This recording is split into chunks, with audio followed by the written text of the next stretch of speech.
So this is a train that I got from my grandpa when he passed away.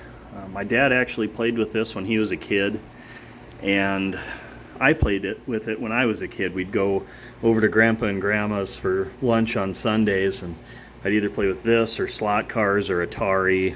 Later on, they had Nintendo 64 and a GameCube, but I still like playing with this because it was a mechanical toy.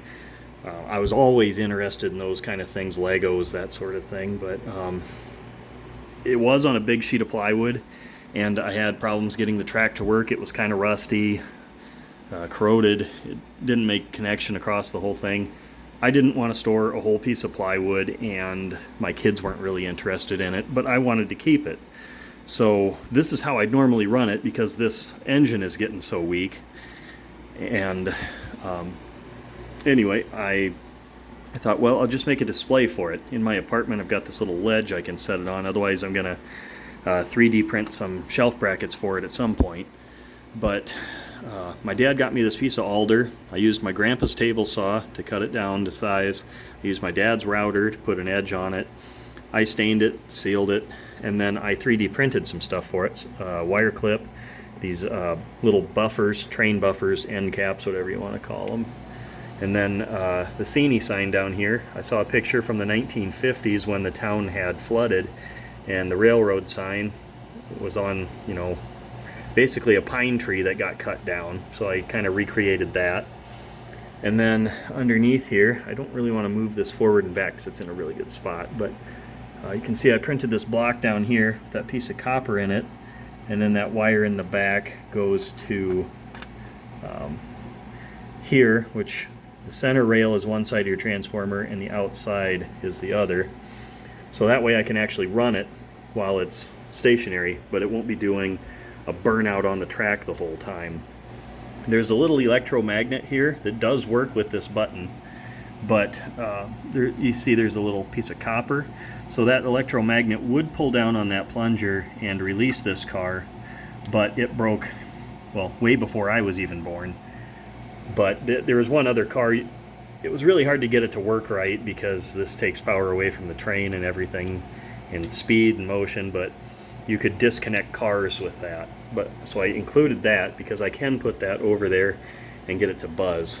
I'll see if I can do that in a minute. I went through here and got this to run strong enough. I mean, I'm not going to rewind the motor or anything, but there's a little electric motor in there, and how the smoke comes out is these connecting rods push on a little tab that operates a bellows, and then right down in here there's a little heating element. You put like penetrating oil or 3-in-1 oil, cutting fluid, that kind of thing in there, and it smokes. And when I had this apart, I didn't even know it had a light bulb in there, but I replaced that. So now there's a light in there, which I never had when I played with it growing up. So I'll see if I can get it to smoke a little bit.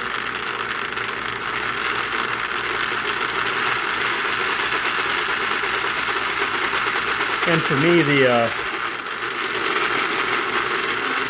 nostalgia is the smell of that oil, the sound of all the little mechanical parts moving. There you go, kind of see it. And I actually used my 3D printing pen to reattach that smokestack to the boiler body because it had broken off and probably 30-40 years ago, rubber cement repair, so I used black plastic to blend it in a little better.